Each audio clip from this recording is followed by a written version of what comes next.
The business স্ট্যান্ডার্ডের পক্ষ থেকে আপনাদের সবাইকে স্বাগতম। আপনারা কষ্ট করে আজকে আমাদের এই ডিসকাশনে এসেছেন। আমরা জানি যে এখন বাংলাদেশে প্যান্ডেমিক কোভিড-19 চলছে এবং যেটা এখন আস্তে আস্তে পিকে যাচ্ছে বলে মনে হয়। সারা বিশ্ব এদিকে রিসেশনের ভিতর আছে, সামনে আমাদের বড় একটা অর্থনৈতিক ঝুঁকির মুখে আমরা ঢুকছি। এই অবস্থায় আসলে আমাদের প্রেক্ষাপটটা কি, এটা ডিপ্রেশন, রিসেশন, কি প্রেক্ষাপটে আমরা এখন আছি, কি করা উচিত, এই বিষয়গুলো আমরা আলোচনার জন্য এখানে এসেছি। আমরা একটু আগে প্রফেসর রেহমান সোবহান স্যারের সাথে একটু কথা বলেছি। উনি আনফরচুনেটলি উনি জুমে জয়েন করতে পারেননি। ওনার কথাটা আমরা রেকর্ড করেছি, করে আমাদের আজকের এই সেশনের মডারেটর হচ্ছেন ডক্টর জাহিদ হোসেন। উনি শুনেছেন, উনিও হয়তো একটু ব্রিফ বলবেন উনি কি বলেছেন এবং তার প্রেক্ষিতে আজকের আলোচনাটা শুরু হবে। ধন্যবাদ দিনাম, বিজনেস স্ট্যান্ডার্ডকেও ধন্যবাদ এবং ফরাসউদ্দিন স্যার এবং আকাশ স্যার আপনারা যে সময়টা দিয়েছেন সেজন্য আপনাদেরকে অসংখ্য ধন্যবাদ। আমি প্রফেসর রহমান সোবহানের সাথে ইনাম যে ইন্টারভিউটা করেছে সেটা রেকর্ড শুনেছি। সেখানে মূলত বাংলাদেশের প্রেক্ষাপটটাই আলোচিত হয়েছে যে আমরা কিভাবে ক্রাইসিসটা হ্যান্ডেল করব এবং এর ম্যাক্রো ইকোনমিক ইম্প্যাক্ট গুলো কি, এবং সেখানে রহমান সোবহান স্যার এই বিভিন্ন ধরনের ইম্প্যাক্টের কথা বলেছেন এবং বিশেষ করে আমরা হেলথ ক্রাইসিসটা কিভাবে হ্যান্ডেল করছি, টেস্টিং এবং এই সমস্ত কোয়ারেন্টাইনিং, মানে আমাদের হেলথ সিস্টেমের কেপেবিলিটি নিয়ে কথা বলেছেন, যে এটার উপরেই নির্ভর করবে আমাদের অর্থনীতি কি কোন পথে এগোবে। এবং ওনার মতে জুন মাসের মধ্যে হয়তো আমরা বুঝতে পারবো যে আমরা কার্ভের কোন জায়গায় আছি।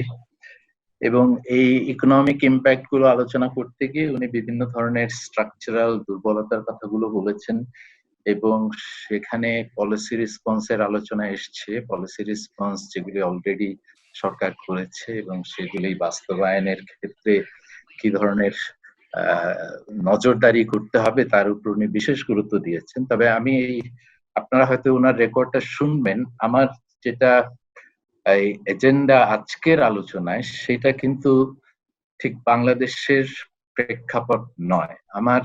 আমি শুরু করতে চাই বৈশ্বিক প্রেক্ষাপট থেকে। এবং স্যার আপনারা দুজনেই তো যুগ যুগ ধরে অর্থনীতি শিক্ষকতা করছেন। আপনাদের হাজার হাজার ছাত্র, আপনাদের ছাত্র আছে, ছাত্রদের সন্তান আছে, সন্তানদের সন্তান আছে, সবাই আপনাদের ছাত্র হয়েছে, সারা জাতি আপনাদের ছাত্র হয়েছে।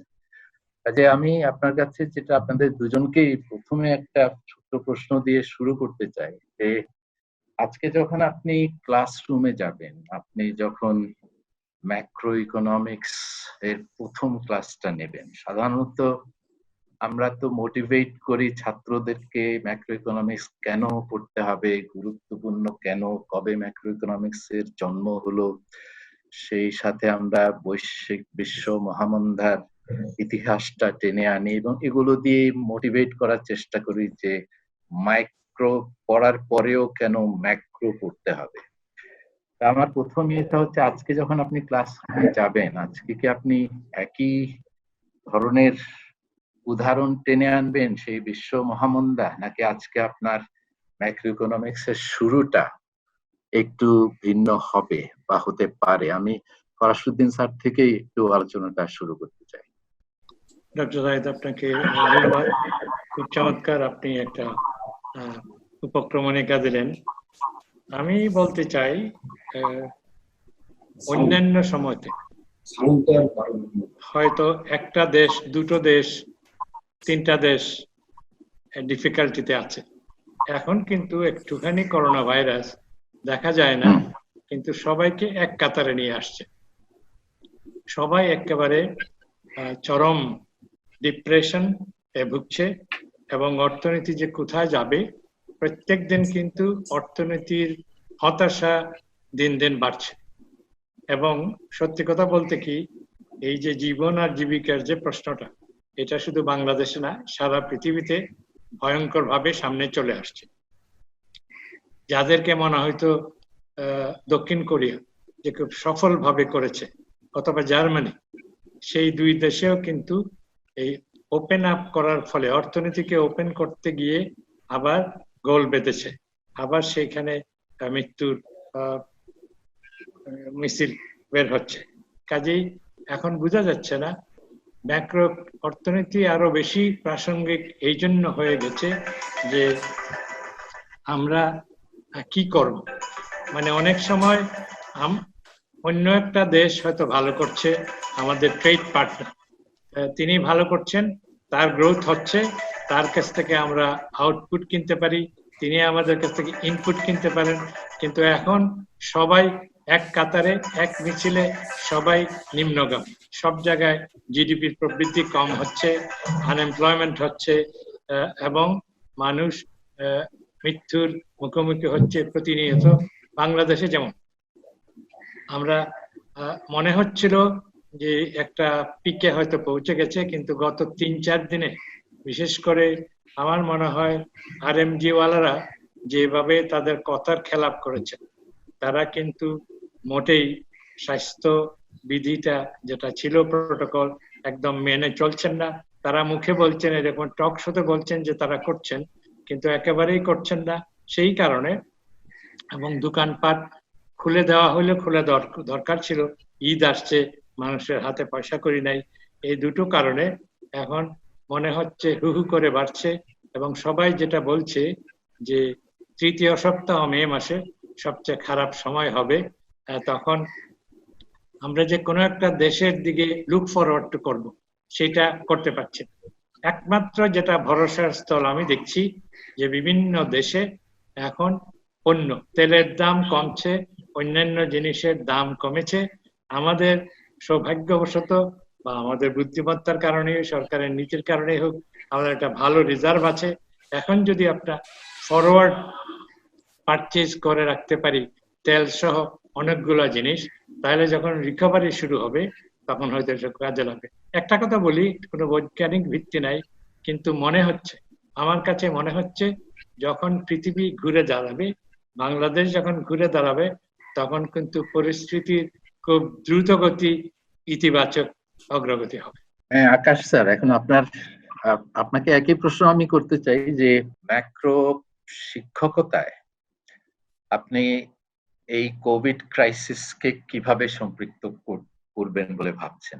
আপনার যে প্রথম প্রশ্নটা ছিল যে আমি যখন আবার ক্লাসরুমে দাঁড়াবো, তখন ছাত্ররা আমাকে যদি জিজ্ঞেস করে ম্যাক্রো ইকোনমিক্স সম্পর্কে, তখন আমি কি আগের মতোই মন্দা, মহামন্দা, 1929-এর সংকট, কেনিশিয়ান পলিসি এগুলি আলাপ করব, না আরো নতুন কিছু আলাপ করব?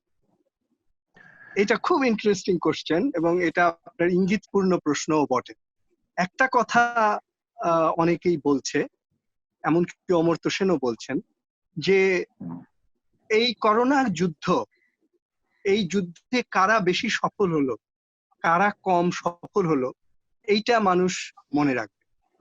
যদি মানুষ মনে রাখে, তাহলে ন্যাচারালি আমরা রেমানস্তমানের কথা থেকে যদি শুরু করি, ভিয়েতনামে একটা লোকও মরে নাই, কেরালার কথা আমরা জানি, নেপালকে আমরা দেখতে পারি, আমরা এরকম চায়নার কথাও কিছুটা বলতে পারি। আবার বিপরীত পক্ষে প্রাইম মিনিস্টার প্রথম মিটিংয়েই প্রথম যে বক্তৃতা দিয়েছিলেন, সেখানে বলেছিলেন যে অনেক বড় বড় ক্ষমতাবান ধনী দেশ, তারা আজকে অসহায়, স্বাস্থ্য ব্যবস্থার বিপর্যয়, মাস্ক খুঁজে পাচ্ছে না, ভেন্টিলেটর নাই, ইত্যাদি। তো এই জিনিসটা কিন্তু আমার ম্যাক্রো ইকোনমিক্স এর ক্লাসে আসবে আলোচনা, আমি চাই না চাই। এবং তখন আমাকে এটা বলতে হবে, যেটা আমি ঠিক করেছি বলবো, সেটা হলো এরকম যে পুরোপুরি বাজারের হাতে সবকিছু যদি আমরা ছেড়ে দিই, ইনক্লুডিং স্বাস্থ্য ব্যবস্থা, শিক্ষা ব্যবস্থা, তাহলে সেটার মধ্যে প্রস্তুতি থাকবে এই ধরনের ক্রাইসিস মোকাবেলা। এখন আবার পুরোপুরি আমরা যদি একদম পাবলিক হাতে নিয়ে যাই স্বাস্থ্য এবং শিক্ষাকে, তাহলে সেখানে যদি দক্ষতা না থাকে, সুশাসন না থাকে, তাহলেও একটা প্রবলেম হবে। মিক্স সিস্টেমে যদি আমরা দক্ষ পাবলিক সেক্টরে minimum basic health as a human right এটা ইনশিওর করতে পারি, তাহলে একটা ভালো ফল পাওয়া যায়। সেটা চীন দেখাচ্ছে, সেটা কেরালা দেখাচ্ছে, সেটা স্ক্যান্ডিনেভিয়ান কান্ট্রি দেখাচ্ছে।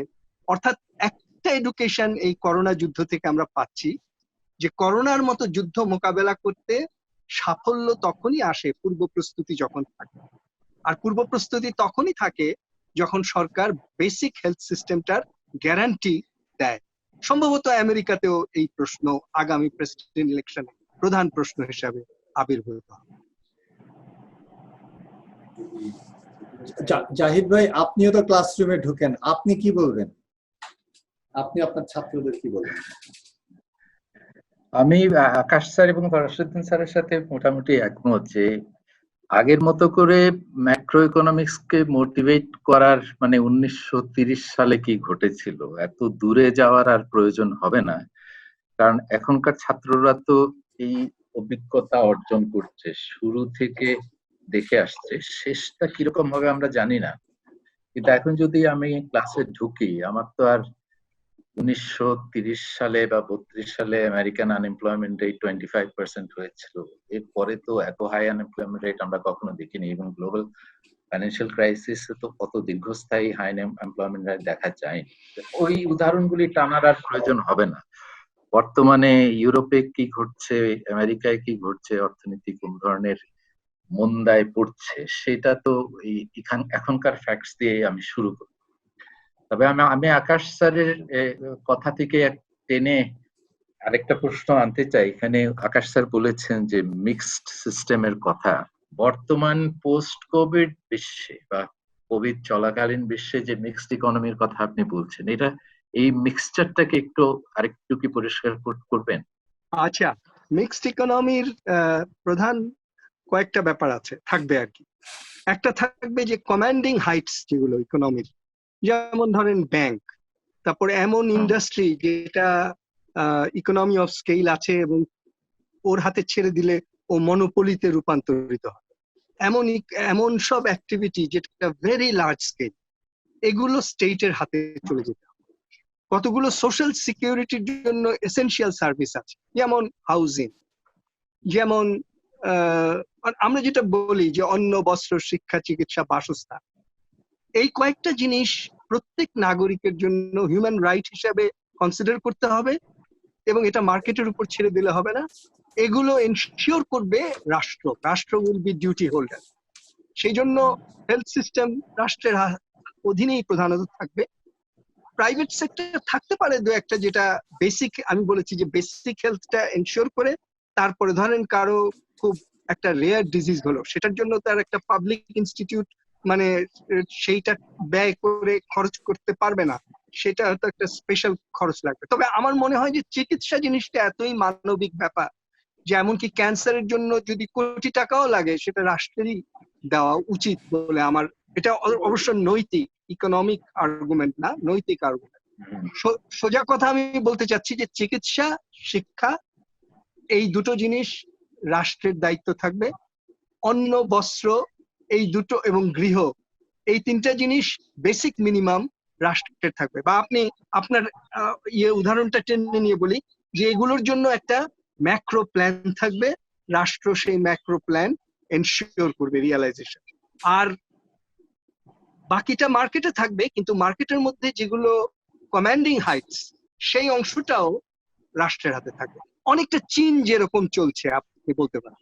কথাগুলো খুব চমৎকার, কিন্তু আকাশকে আমি স্মরণ করিয়ে দিতে চাই যে ভিয়েতনাম এবং কেরালা, তারা যে মিক্সড ইকোনমিতে এসেছে, বা কেরালা যদি এসে থাকে তাহলে কিভাবে আসছে। 57 সনে নম্বুদ্রিবাদ এই প্রথম পশ্চিম বাংলা এবং কেরালায় তারা কমিউনিস্ট পার্টিরা জিতে আসলেন, ধুমসে সমাজতন্ত্র করলেন, মানুষ শতভাগ শিক্ষিত, একবারে সমস্ত রকমের ফাউন্ডেশন হয়ে গেল।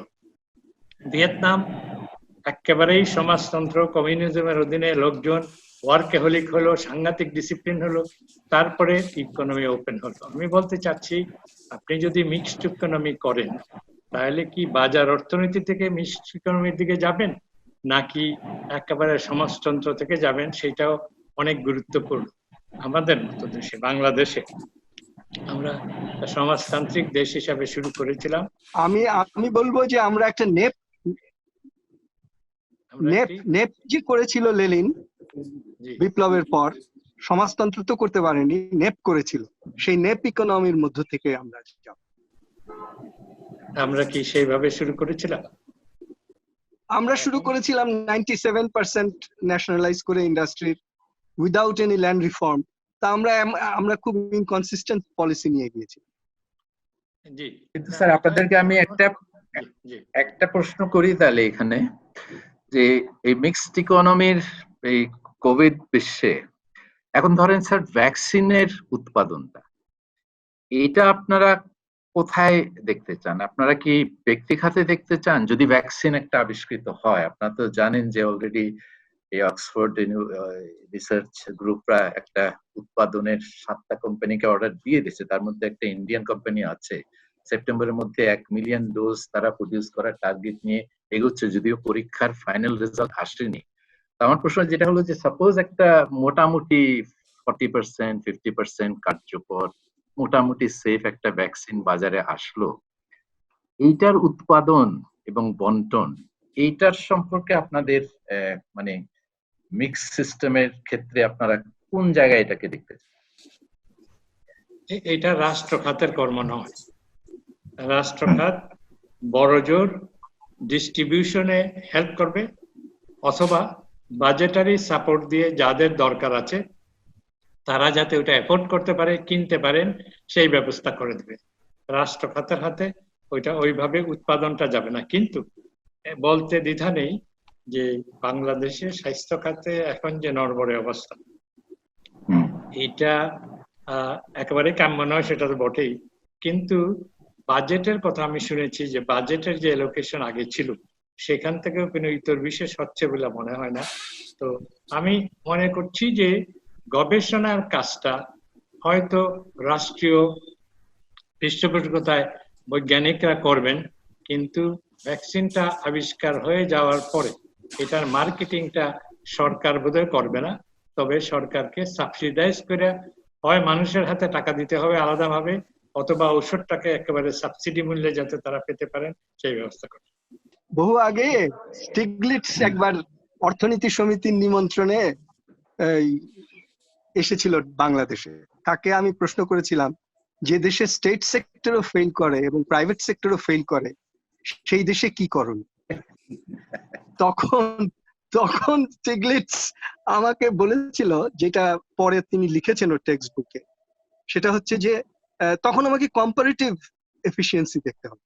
এবং আমার মনে হয় যে দেং জিয়াওপিং এর যে ফর্মুলেশন, যে রাষ্ট্র এবং পরিকল্পনা এবং বিপরীতে বাজার এবং ব্যক্তি মালিকানা, এই এই দ্বন্দ্বের মীমাংসার ক্ষেত্রে আমাদের দেখতে হবে বিড়ালটা সাদা না কালো না দেখে দেখতে হবে বিড়ালটা ইঁদুর মারতে পারে কিনা।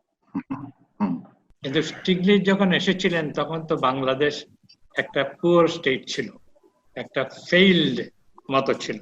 তিনি এখন তো এই কথা বলছেন, এখন তো বাংলাদেশে কোভিডের আগের কথা বলছি, মানে সমালোচনা অনেকেই হয়তো করছেন, কিন্তু সাফল্যের তো অনেক সুবর্ণ রেখা আছে এবং এটা দুইয়ের মধ্যেই আছে। এবং আমাদের সংবিধানেও সমাজতন্ত্রের কথা বলা আছে, কিন্তু সেখানে ব্যক্তি মালিকানার কথাও বলা আছে, সমবায়ের কথা বলা আছে, যেটা চীন কিংবা আপনার ভিয়েতনামে ছিল না। এর মধ্যে আমাদের চলতে হবে। আমি বলছি যে হ্যাঁ, আমরা তো প্ল্যানিং করছি, কিন্তু প্ল্যানিং এ যে আমরা কি মৌলিক প্ল্যানটা করছি, আমরা কি শিক্ষার ক্ষেত্রে, আমরা কি স্বাস্থ্যের ক্ষেত্রে যে জিনিসটা করতে পারা উচিত ছিল সেটা তো আমরা করছি না। আমরা তো এটা এক ধরনের বাজারের হাতে ছেড়ে দিচ্ছি, তারাই হসপিটাল করছেন। ভাগ্যিস কিছু গভর্নমেন্টের হসপিটাল আছে, একটা বেসিক চিকিৎসা হয়। মানে আমরা এই শিক্ষা এবং স্বাস্থ্য খাতে মোটেও খুব ভালো কাজ করতে পেরেছি বলে মনে করি না।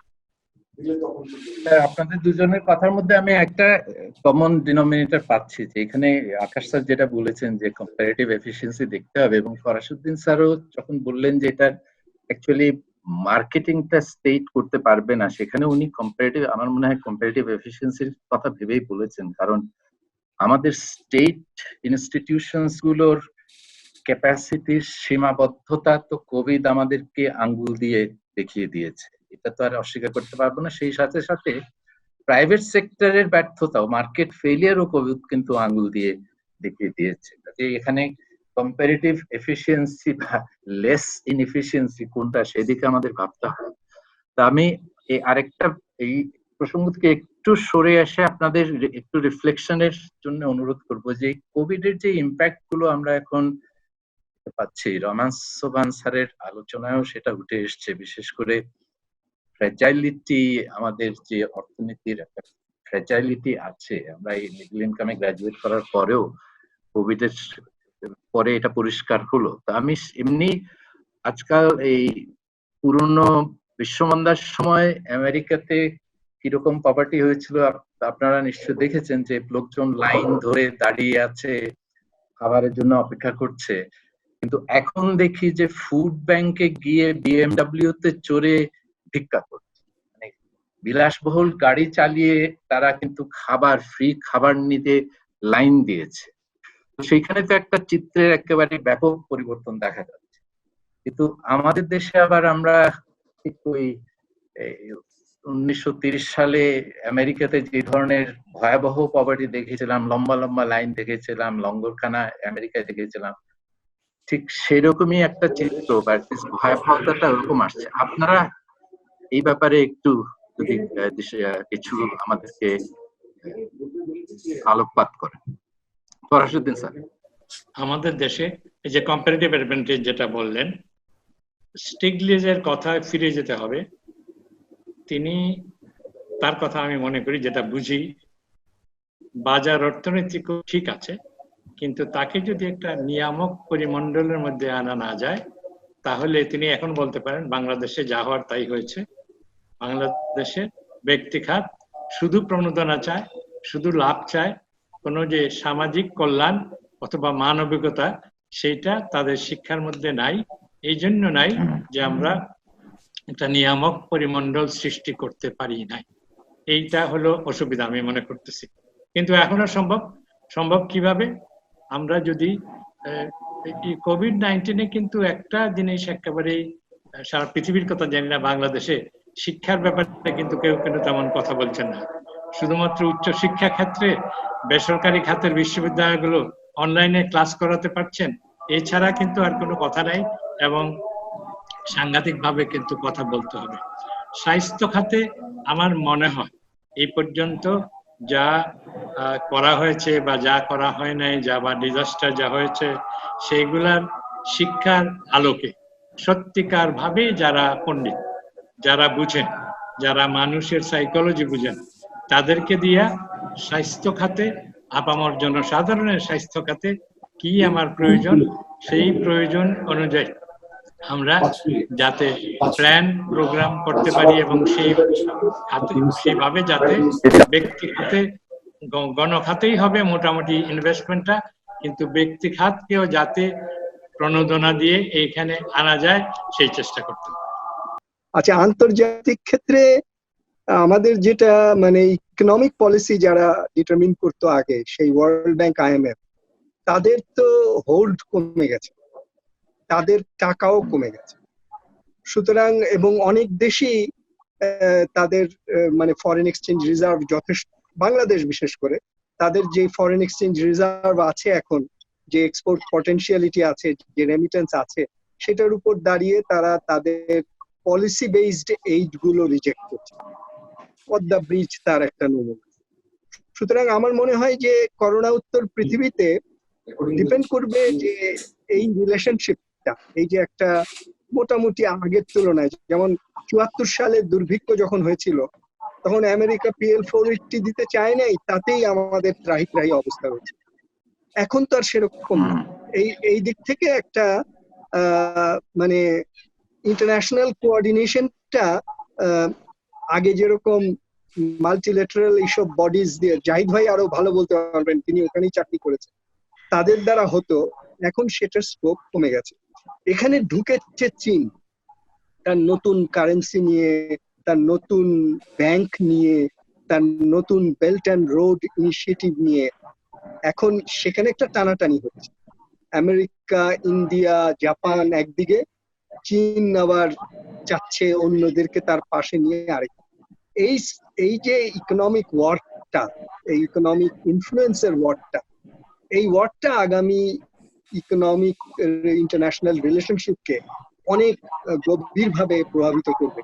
এবং বাংলাদেশকে আমার মনে হয় এখন পর্যন্ত যে নীতি হাসিনা গভর্নমেন্ট ফলো করছেন, যে আমরা কারো শত্রু নই, সকলে আমাদের বন্ধু, আমরা আমেরিকারও বন্ধু, আমরা চীনেরও বন্ধু, আমরা ভারতেরও বন্ধু, আমরা সকলের বন্ধু, সুতরাং কাউকে আমরা খেপাবো না, এইরকম একটা ব্যালেন্সড পররাষ্ট্রনীতি রক্ষা করলে পরেই হয়তো আমরা করোনাোত্তর পৃথিবীতে সমন্বয়টা বেটার করতে পারবো। একটা তো রেমান সোমান দুটো পয়েন্ট খুব ভালো বলেছেন।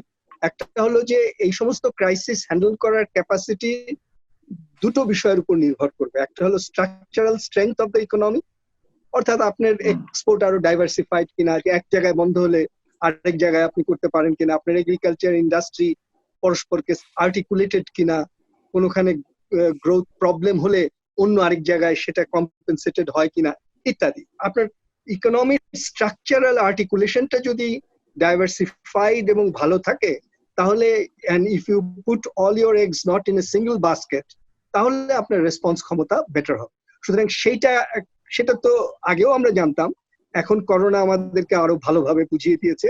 সুতরাং সেই কাজটা আমাদের করোনাোত্তর পৃথিবীতে করতে হবে। স্ট্রাকচারাল ডাইভার্সিফিকেশন এটা আমাদের করতে হবে, ইনফর্মাল সেক্টরকে মনোযোগ দিতে হবে, এসএমই কে, ডোমেস্টিক মার্কেটকে, এইসব জায়গায় আমাদের মনোযোগ দিতে হবে। আর আরেকটা হলো, এটা তো পলিটিক্স এর ব্যাপার, সেটা হলো গভর্নেন্স। গুড গভর্নেন্স ছাড়া তো আপনি যেই পলিসি টুলই নেন না কেন, সেই পলিসি টুল এফেক্টিভলি ইউটিলাইজড হবে না। আপনি যেই স্টিমুলাস প্যাকেজই করেন না কেন, সেটাও রেমান সোয়ান বলেছে যে দেখতে হবে যে এই টাকাটা কে নিচ্ছে এবং ব্যাংক এটা ঠিক জায়গায় পৌঁছে দিচ্ছে কিনা, এবং এটাকে ওভারসাইট কেউ ঠিক মতো করছে কিনা। এখন এইটার আমি আরেকটু গভীরে যেতে চাই। আমরা একটা ওভারসাইট বডি তৈরি করলাম, তারা দেখলো, তারা ভুল, মানে যেখানে ভুল হয়েছে সেটা আইডেন্টিফাই করলো, গভর্নমেন্টকে বললো যে এটা শাস্তি দাও।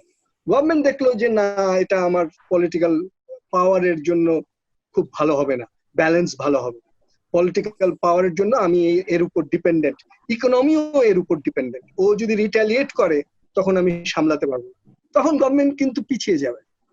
তার মানে পলিটিক্যাল প্রবলেমটা সলভ না করা পর্যন্ত, এবং পলিটিক্যাল প্রবলেমটা সলভ করতে হবে ইকোনমিক পাওয়ারের প্রবলেমটাও সলভ করে একই সঙ্গে। মানে আপনি যদি ইকোনমিক পাওয়ারটা, কমান্ডিং হাইটসটা যদি রাষ্ট্রের হাতে না থাকে, এবং অন্যান্য পাওয়ারটা যদি আপনার হাতে না থাকে, ওটা যদি সব ব্যাংক প্রাইভেট সেক্টরে, সব হাউস, ইকোনমিক হাউস 4-5টা লোকের হাতে, এরকম যদি হয়, তাহলে ইকোনমিটা হবে নন ডেমোক্রেটিক আর পলিটিক্সটা হবে ডেমোক্রেটিক। এটা হবে। আমি একটা উদাহরণ দিয়ে বলি, সবাই জানেন সেটা। 2014 সনে এবলা হলো, তো একটা দেশ প্রচন্ড ভাবে শক্তিশালী নেতৃত্ব দিয়ে এটার ভ্যাকসিন বের করে এটাকে সুন্দরভাবে ট্যাকল করার ব্যবস্থা করতে বলে। এখন কিন্তু বাংলায় যাকে বলে ছেঁড়া বেড়া অবস্থা, কারণ কোনো একক শক্তি নাই। তিনি তো আরেকটা দেশকে খালি দোষারোপ করেই চলেছেন। আমি এটা বলছি এই জন্য যে আগামী দিনে সম্ভবত আন্তর্জাতিক সম্পর্কটা অতীতের মতো এত প্রবল হবে না, এত কার্যকর হবে না। আমরা ছোট দেশ, আমাদের জন্য মানে ইন্টারন্যাশনাল ট্রেডে ছোট দেশ, আমাদের জন্য এক্সপোর্ট ডাইভার্সিফিকেশন এগুলা সমস্যা, এগুলো আমাদের দেখতে হবে। কিন্তু যখন মনিটারি ফিসক্যাল পলিসির কথায় আসা যাবে, আমার ধারণা ছিল চিরদিনই যে মনিটারি পলিসি অন্তত প্রাইস কন্ট্রোল করতে পারে, প্রাইস রেগুলেট করতে পারে। এখন কিন্তু মনে হচ্ছে তাও পারে না, কারণ আপনার বাংলাদেশে যদি ক্রেডিট জিডিপি রেশিও 5 হয়, 50% হয়, তাহলে কি হবে? ব্যাংক রেট 1% ওঠানামা করলেও কোনো আছর পড়ে।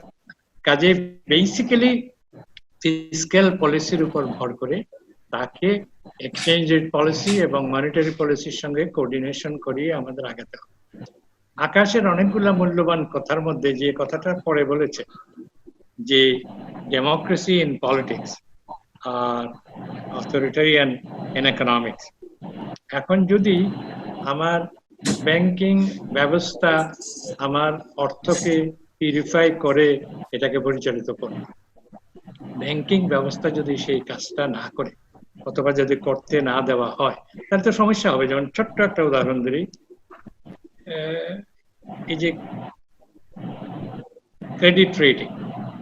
ক্রেডিট রেটিং ছাড়া মানে প্রধানমন্ত্রী যে খুব সঙ্গতভাবেই যে প্যাকেজ গুলা ঘোষণা করেছেন স্টিমুলাস, তার মধ্যে একেবারে প্রথম দিকেই কিন্তু বলেছেন যে ব্যাংক ক্লায়েন্ট রিলেশনশিপের ভিত্তিতে। কিন্তু আমরা এখন দেখছি যে না, সিআইবির রিডিং লাগবে না, এমনি দেওয়া যাবে, ব্যাংক ক্লায়েন্ট রিলেশনশিপকে আপাতত এইগুলা করলে তো মানে স্টিমুলাস প্যাকেজে কোনো কাজ দেবে না। কিন্তু আমি অবশ্যই বলবো যে কৃষিটা সরকারেরও অবদান আছে। লালমনিরহাট থেকে কৃষি শ্রমিক আমার কিষানি ভাই বোনের পাশে দাঁড়িয়েছে সুনামগঞ্জে, ধানটা কেটেছে। এখন বড় প্রশ্ন হলো, এবং আমার বলতে দ্বিধা নেই, এই যে প্রকিউরমেন্ট, সরকার কিন্তু একটা খুব ভালো প্রাইস দিয়েছে 1060 টাকা মন প্রতি ধানের। এইটাকে যদি আমি কিষানির হাতে পয়সাটা ঠিক মতো না দিয়া যদি এটা প্রকিউরমেন্ট করতে না পারি তাহলে একটা মহা বিষাদ হয়ে যাবে। এবং এটা করতে গেলে আমি মনে করি প্রয়োজন বোধে সেনাবাহিনীকে দিয়ে এই কাজটা করা দরকার, নাইলে মধ্যস্বত্ব ভোগীরা একদিকে কিষানিকে ঠকাবে আর একদিকে আমাদের ঠকাবে। আমি এই প্রসঙ্গে একটা অপ্রাসঙ্গিক হইলেও কথা বলতে চাই। আমাদের যে কোভিড-19 পরিস্থিতি, এটা তো আমি তো আগেও বলেছি, জার্মানির কথা বলেছি, কোরিয়ার কথা বলেছি, তারা খুলে কিছুটা বিপাকে পড়েছেন। মার্কিন যুক্তরাষ্ট্রের সবচেয়ে ভালো ম্যানেজমেন্ট হয়েছে মনে হয় নিউ ইয়র্ক স্টেট, তিনিও খুব ভয় পাচ্ছেন, তবুও মনে হয় খুলবেন। আমরা যে খুলে দিলাম এটা প্রয়োজন ছিল, কারণ মানুষের চাকরি নাই, আয় রোজগার নাই, রপ্তানির জন্য কিছু করতে হবে। এখন কি সম্ভব কিনা, এই যে আগামীতে অনেক বিপণী বিতান কিন্তু খুলে নেয়, অনেক বড় বড় কিন্তু খুলে নেয়, তারা ইচ্ছা করে খুলে নেয়, তারা হিসাব নিকাশ করেছে। এই যে ঈদের একটা বন্ধ আসতেছে, ঈদের কিন্তু সাধারণত 8, 9, 10 দিনের একটা বন্ধ হয়। আমার সুপারিশ থাকে, জানি এই সুপারিশের হয়তো কোনো মূল্য নাই, যে যদি 24 তারিখে ঈদ হয় তাহলে 25 তারিখ থেকে 2 সপ্তাহের জন্য লক আউট নয়। আমাদের লোকজন লক আউট বুঝে না, লক আউট দেখার জন্য রাস্তা বাড়ির থেকে বাইরে যায় একেবারে। আমি 30-31টা জেলার লিস্ট করেছি, ওইখানে কারফিউ দিতে হবে কার্যকর ভাবে। তাহলে কিন্তু যেটা হবে, যারা এবং দৈনিক অন্তত পক্ষে 15,000 টেস্ট করতে হবে। এখন তো অলরেডি 7-8 হাজার করতে পারে। মার্কিন যুক্তরাষ্ট্রের মতো, নিউ ইয়র্কের মতো যদি আমরা আমাদের জনগুলা বড় বড় ফার্মেসি আছে, এই ফার্মেসি গুলাকে যদি যুক্ত করি তাহলে ক্যাপাসিটি ফর টেস্টিং অনেক বেড়ে যাবে। দৈনিক যদি 14-15 হাজার টেস্টিং করে যাদের মধ্যে সংক্রমণ হয়েছে তাদেরকে চিহ্নিত করে যদি কর্নার করে ফেলতে পারি, তাহলে বোধহয় পরবর্তীতে রিওপেন করলে আরো অনেক ভালো উপকার পাওয়া যাবে। তবে ফিসক্যাল পলিসি ডমিনেট করবে, মনিটারি পলিসি এবং এক্সচেঞ্জ রেট পলিসি তাকে সহায়তা করবে। আমি আপনাদের উদ্দেশ্যে স্যার একটা কথা বলি, আমরা যে স্টিমুলাস দেখছি এখানে আমার মনে হচ্ছে সাপ্লাই সাইডটাকে বেশি কি অ্যাড্রেস করা হচ্ছে কিনা। সাধারণ লোকের ডিমান্ড সাইডে, সাধারণ লোকের হাতে যদি টাকা না থাকে, আমার ইন্ডাস্ট্রি প্রোডাকশন করে কার কাছে বেচবে, সেদিকে কি আমরা যথেষ্ট পরিমাণ স্টিমুলাস দিচ্ছি কিনা, যেটা আমেরিকা কিংবা অন্যান্য দেশে দেখছি যে লোকের হাতে চেক পাঠিয়ে দিচ্ছে। আমাদের তো সেই হয়তো ক্ষমতাও নেই, বাট তারপরেও কি আমরা যথেষ্ট করছি কিনা? বলি একেবারে যে করছি না তা না। আপনি যদি দেখেন এই প্রথম যে স্টিমুলাস প্যাকেজটা, যেটা এক্সপোর্ট ওরিয়েন্টেড ওয়ার্কারদের জন্য, আমি আজকেও পত্রিকায় দেখলাম এটা ডিসবার্সমেন্ট শুরু হয়েছে, ওয়ার্কারদের অ্যাকাউন্ট খোলা হলো, কিছু জটিলতা ছিল ইমপ্লিমেন্টেশন নিয়ে, তারপরে এগুলো ডাইরেক্টলি টাকাটা ট্রান্সফার করছে বলে আমি পত্রিকায় দেখেছি। যেখানে বেশি, এর বাইরে কিন্তু সাধারণ মানুষ বা যারা যে সমস্ত দরিদ্র এবং ভালনারেবল পরিবারের কথা রেহমান সোবহান স্যার বলেছেন, তাদেরকে সরাসরি সহায়তা দেওয়ার ক্ষেত্রে আমরা কিছু খাদ্যভিত্তিক প্রোগ্রাম দেখেছি, মার্কেট সেলস, এবং আবার দেখেছি এমপিরা, স্থানীয় নেতারা গাড়ির বহর করে গিয়ে গাড়ির উপরে ব্যানার লাগিয়ে নিজের নাম বড় বড় ফন্ট সাইজে লিখে সেখানে দাঁড় করে লোকজনকে দাঁড় করে বিতরণ, কিছু ক্ষেত্রে সামাজিক দূরত্ব মানা হচ্ছে, অনেক ক্ষেত্রে সামাজিক দূরত্বের কোনো লক্ষণই দেখা যাচ্ছে না, স্বাস্থ্য ঝুঁকি বেড়ে যাচ্ছে। আবার আমরা দেখেছি যে মাটির নিচে চালের বস্তা পাওয়া যাচ্ছে, চালের ছাদের উপরে চালের বস্তা পাওয়া যাচ্ছে অনেক জায়গায়। মানে এখানে 100 বস্তা চাল ট্রাকে উঠাতে গিয়ে 10 বস্তা ট্রাকে ওঠার আগেই হারিয়ে যাচ্ছে। আবার ইভেন লাস্ট মাইল ডেলিভারি যেটা বলে, শেষ যেখানে গিয়ে আমি ডেলিভার করব সেখান থেকেও এখানে অনেক দুর্নীতির ঘটনা আমরা দেখেছি। কিন্তু নগদ সহায়তা এটা সরাসরি আমার মতে দেয়া সম্ভব, আমাদের বর্তমানে সেই প্রাতিষ্ঠানিক সক্ষমতা আছে।